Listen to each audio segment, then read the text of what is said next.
G'day, welcome back to RC Model Reviews and another not-so-weekly news for another year. Well, it seems like it, doesn't it? Anyway, spring is in the air, things are happening around here, and I'm getting out and reviewing stuff. Got stuff has arrived. I've just finished a review of the RadioKing, and it looks like a jumper and it looks like a Radio Master, but it's not, it's a RadioKing, and I pulled it down, had a look inside. That review probably coming up a little later today, so keep your eyes peeled for that. Got some other stuff which is coming from various places.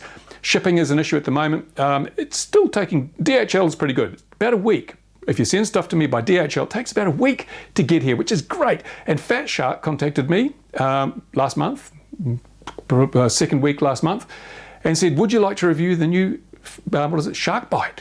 And I said, yes, please, because I've been saying it's great that we've got some competition in the digital market. And to be honest, I don't care if the Fatshark offering is a piece of crap. I'm pleased to see it because it means there's competition. That means everybody has to lift their game.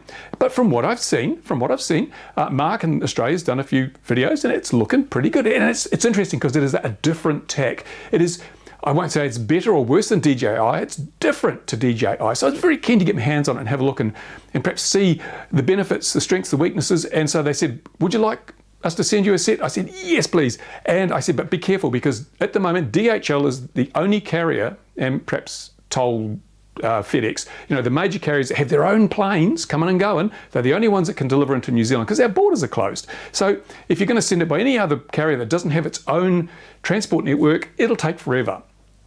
So please send DHL, okay? I'd even pay the difference in shipping if they're thinking of sending it some other way. I'd pay more to have it come DHL because, as we all know, the people who get their reviews to the market or to the YouTubes first get the most views because people want to know what's happening. So I thought, great. So I sent them the email, woohoo, and I got a thing back saying, yes, it's been sent. Here's your tracking number. And guess how they sent it? Swiss Post. No, I cannot believe that they send it Swiss Post. Even in the best of times, Swiss Post is the worst carrier in the world, bar none. And it's also a lottery as to whether you even get your product. Now, remember the old RadioKing days? Swiss Post would take like months for stuff to come. And if you saw that something had been shipped by Swiss Post, you just threw your hands up. Well, that was when there wasn't a pandemic.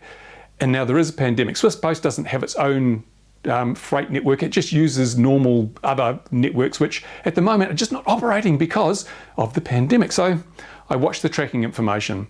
Now, I see other people have already got their SharkByte systems. They've got putting videos up, and so anything I put up becomes less and less relevant by the day. But I watched the tracking information, and sure enough, it's been over 2 weeks, and it's still in America. It hasn't left. In fact, it's only moved from one freight depot to another freight depot within the USA.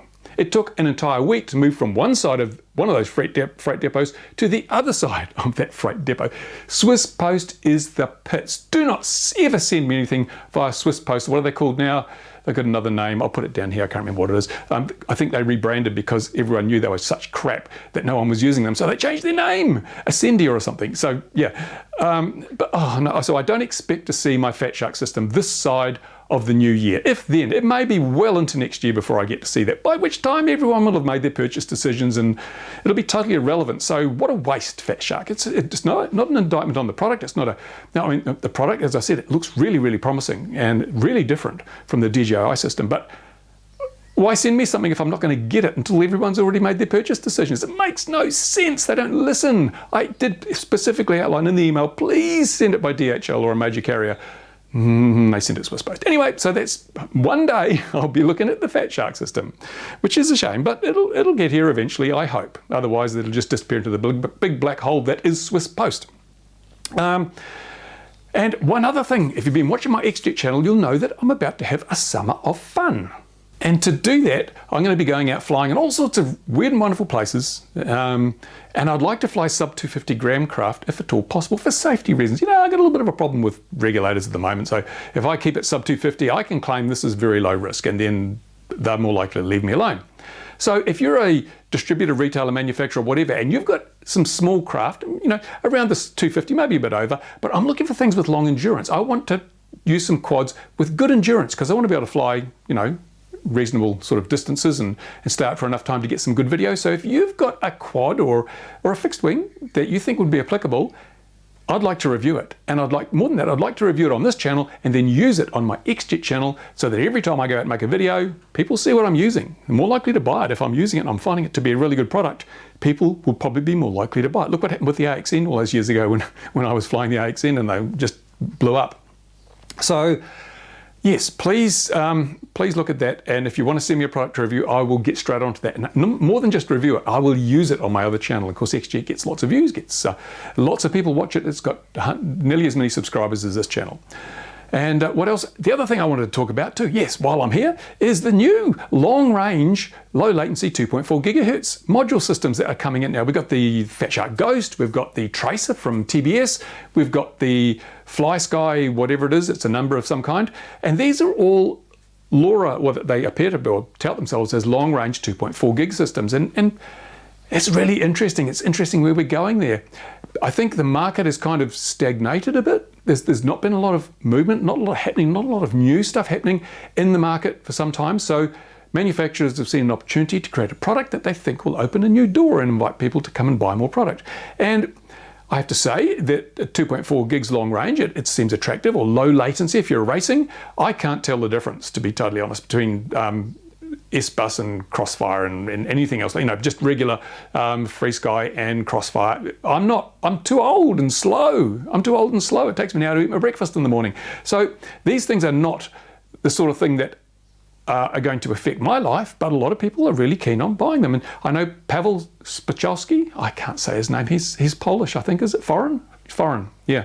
But he's done some good work reviewing or looking at the Ghost system, which he seems to like, but it's got some bugs. He's also looked at the FlySky system, which is really not ready for the big time, and I think he's going to look at the Tracer system. Now, no one sent me any of that gear, which that's fine. I'm probably not something I'd buy myself because, as I say, there's not a lot of benefit for me. If I want to go long range, I've got Crossfire, I've got the Tango 2 and Crossfire receivers, and that would give me, and I've got a Crossfire module. If I want to do long range, which of course that would be against the rules, so I would never do that, but if I wanted to do that, I've got the technology to do that, and I'm not going to know the difference between 8 milliseconds and 3 milliseconds in terms of latency. I'm too old for that. So it would be nice to look from a technical perspective what they've done, because some of the new chipsets are pretty damn good, and they do offer the ability to have high bandwidth at short ranges and much lower bandwidth, but much longer ranges if you need it. The LoRa system, where you're saying, I want range rather than speed. So as a trade-off, you can switch modes, and I think Crossfire does that, switches between its low latency mode and its LoRa mode, depending on how far away you are, what the link signal is like. And most people probably don't even notice when that transition occurs. Certainly if you're flying fixed wing and you're just doing cruising, you'll never know the difference. But it's going to be interesting to see how this newly created market, and it is newly created, no one was asking for it, but people have got it, how that's going to change the hobby, if it changes it at all. Because one of the problems with things like the 900 meg systems is there's not a lot of bandwidth on 900 megs. And in theory, if you get enough people, and it doesn't have to be a hell of a lot of people, just a small number of people using 900 megahertz, you can end up with a little bit of latency introduced by simply collision of signals.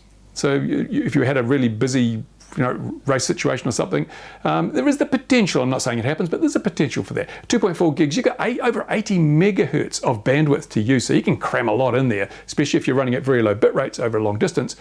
It's going to work really well. The downside, of course, is that 2.4 gigahertz is more affected by topography, by trees, by buildings, by all that sort of stuff. It's absorbed more by the environment. Even moisture in the atmosphere will absorb the 2.4 gig signal more. There is a greater path loss at 2.4 gigs than at 900 megahertz. So although you will get more range in theory, the lower frequency will give you even greater range. But seriously, I think most people these days are not really looking for maximum range. They just want a good, solid, reliable link. And for me, FreeSky has delivered that. The FreeSky protocol's delivered that up to now. Well, sometimes you get fail-safes, and if you're flying in it behind objects and things, especially if you're using the DJI digital system or whatever, where you've got a really solid video, you want an RF link that goes along with that. So these 2.4 gig systems have some merit. I may look at them further. If you want me to buy them and review them all, then let me know and I'll do it. I shall go out there and throw money at it, and we'll come up and see what we can come up with.